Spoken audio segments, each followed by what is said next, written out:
Their belief in the magic was an abiding thing.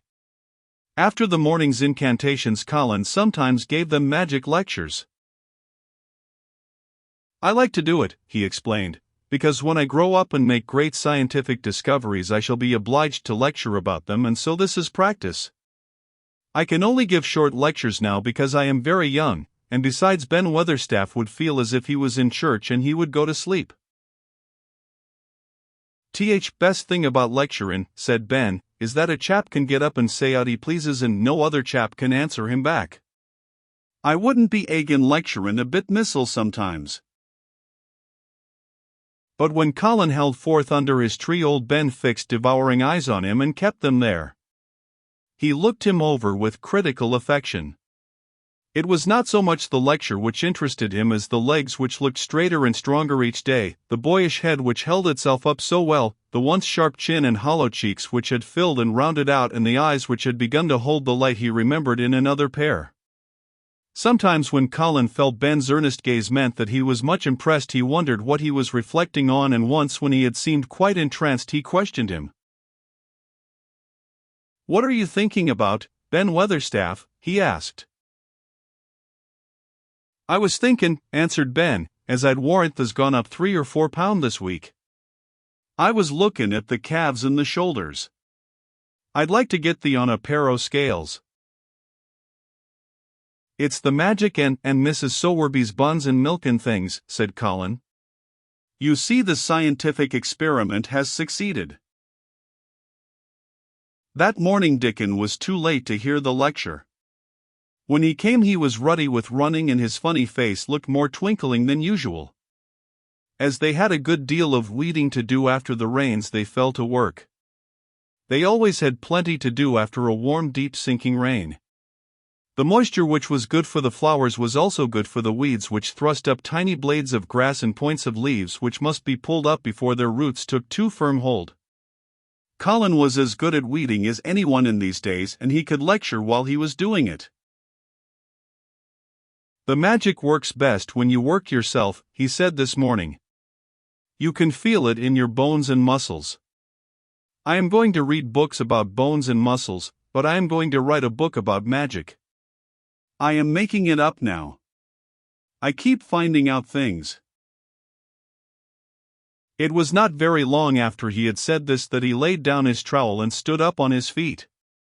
He had been silent for several minutes, and they had seen that he was thinking out lectures, as he often did. When he dropped his trowel and stood upright, it seemed to Mary and Dickon as if a sudden strong thought had made him do it.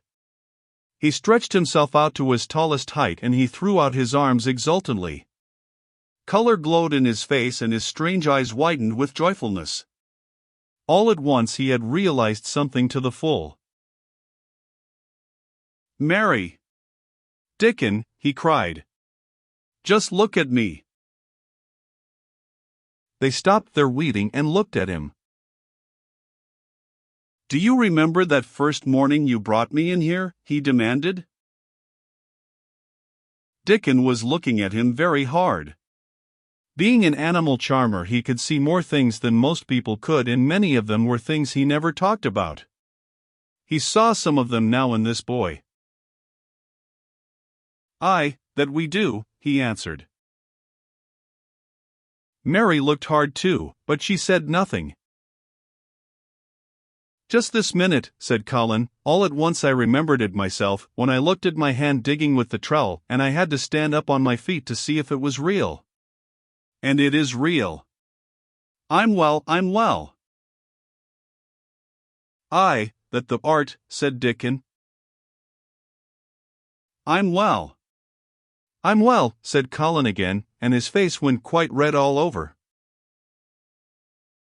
He had known it before in a way, he had hoped it and felt it and thought about it, but just at that minute something had rushed all through him, a sort of rapturous belief and realization, and it had been so strong that he could not help calling out.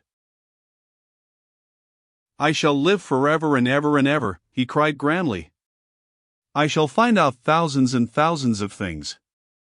I shall find out about people and creatures and everything that grows, like Dickon, and I shall never stop making magic. I'm well. I feel as if I want to shout out something thankful, joyful." Ben Weatherstaff, who had been working near a rosebush, glanced round at him. "But might sing doxology," he suggested in his driest grunt. He had no opinion of the doxology, and he did not make the suggestion with any particular reverence. But Colin was of an exploring mind and he knew nothing about the doxology. "What is that?" he inquired. "Dickon can sing it for thee, I'll warrant," replied Ben Weatherstaff. Dickon answered with his all-perceiving animal charmer's smile. "They sing at church," he said. "Mother says she believes Skylark sings it when they gets up mornin' nut." "If she says that, it must be a nice song," Colin answered. "I've never been in a church myself. I was always too ill." "Sing it, Dickon. I want to hear it." Dickon was quite simple and unaffected about it. He understood what Colin felt better than Colin did himself. He understood by a sort of instinct so natural that he did not know it was understanding. He pulled off his cap and looked round, still smiling. "Thee must take off the cap," he said to Colin, "and so mun the Ben and the mun stand up, the nose." Colin took off his cap and the sun shone on and warmed his thick hair as he watched Dickon intently. Ben Weatherstaff scrambled up from his knees and bared his head too, with a sort of puzzled, half-resentful look on his old face, as if he didn't know exactly why he was doing this remarkable thing. Dickon stood out among the trees and rose bushes and began to sing in quite a simple, matter-of-fact way and in a nice strong boy voice.